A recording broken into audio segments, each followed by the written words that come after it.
a lot about why can't he do this better, that better? It comes with the territory, of course. And you start getting to be a big name guy, but oh my gosh, yeah. Tim went from the poster a little bit like JT, where, JT, his freshman year, broke Drew Brees' record, and he was a golden child. And then he broke his leg. And then he had to fight back, and then now everybody's, what happened? Why is he not as good as he was? Tim went through the exact same thing after he won the Heisman Trophy in 2007. He won the national championship in 2008, and I saw just the whole world do this to him. Criticize everything he did, yet he finished number 1 in America in passing efficiency in 09. Yet everybody was like, what happened to Tim Tebow? I was like, that's why I don't listen to him very much. And I'd hear that question, I was like, what do you mean, what happened? Well, it was delivery. It's the same delivery he's had for 10 years. So have you felt like that you're living through that again with JT? I don't feel as much because I don't listen very much. Yeah. So I've learned to just kind of move on, and I do think we need to get better. Yeah. But I'm not worried about. I know the way our players and the way I feel about it. Have you ever talked to JT about Tim? Like, is that? I mean, I know you're dealing with the guy, but is there ever like a Tim Tebow story? Hey, sure. I remember this. Sure, he asks, and he's got we sat together a little bit and talked. When Tim comes to town, Tim loves him. Great respect for him. And when you're looking, are there a lot of guys out there who have that? What you're looking for, what you need a quarterback to do, right? I mean, this offense needs a quarterback to do certain things. There's a lot of guys who can do it, or there's a select few. Very select. Yeah, you can't have a bad day. I always tell people that, if you have a bad day at receiver, you're replacing. Bad day at quarterback, and you're going to hand the ball to tailback 25 times, it's okay. You can't have a bad day as a quarterback. Speaking of having a bad day, I know there's no tomorrow at Ohio State. It's today only. But as you looked at this season back in February or November, was there ever a moment where you thought, looking at your 2D, looking at your roster, man, we could be really good in 2017? Oh, yeah. More thought about that than 16. Is that right? Yeah.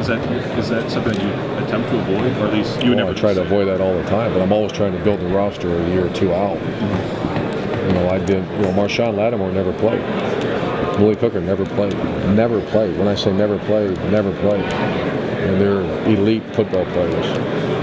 Curtis Samuel never really could make it through 3 or 4 games because some injury would show up.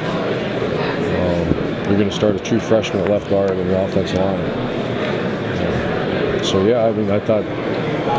I don't think much about it, but I'm always planning a rush and saying, okay, this young team's going to be a very mature team. Hey, Urban, Dwayne walks in here with his head held high like he is a starter already, and I know that he's a very confident Dwayne Haskins? Yeah, and people are saying he's making throws in windows that a lot of people can't make. What have you seen out of him from a confidence standpoint, and is that somebody that just kind of has it for a quarterback? Well, I saw it when we recruited him, and I went and watched him work out. One of the best workouts I've ever seen a player that age, and that was back in January, I believe, last year.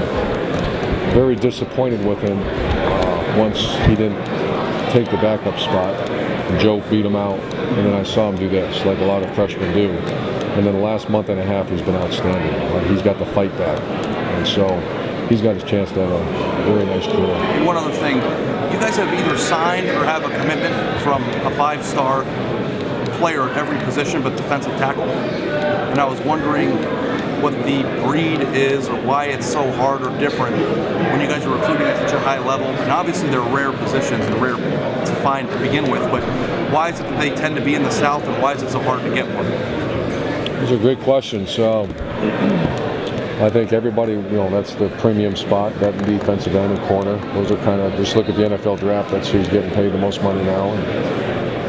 And I can't give you names, but I kind of like where we're at on the defensive tackle. I know we're still pursuing others too, but to answer your question, I kind of like where we're at. We don't rank the star guys. I have a couple of our D-tackle commits pretty high. Dexter's probably not excited to see him though, huh? Dexter Lawrence. I can't really talk about it. Oh, he's on Clemson. What do you mean, see him go? They're freshman. He's a freshman starter that you guys recruited last year. Oh, yeah. What do you mean not excited? Not to When we see didn't you get him? started. Oh yeah. Thanks, Urban. Urban, when you look back a year later, you guys were unanimous number one going into the season. How much of weight was that to carry around for that team? And in some ways, Clemson's kind of had to deal with the same type of thing this year, right? How does that play on you guys as coaches and players throughout the last year? Well, I related to '09 was exactly the same way when a guy, I'll never forget, we're at SEC Media Day and a guy asked me, he said, how does it feel that if you don't go undefeated and win the national title, you guys fail? You see your schedule. And I felt that same way last year, but we handled it much better. It was sure it was a burden, sure it was a lot of high expectations, sure as this. We did lose a game. Everybody was worried that our kids would sack the bats on their staff and all that, and they came out and played their best 2 games. So we handled it very well.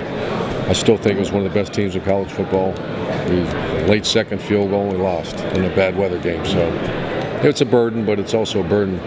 If you're asking me, do I like those? That means I have a great team. So bring on the burdens. That's fine.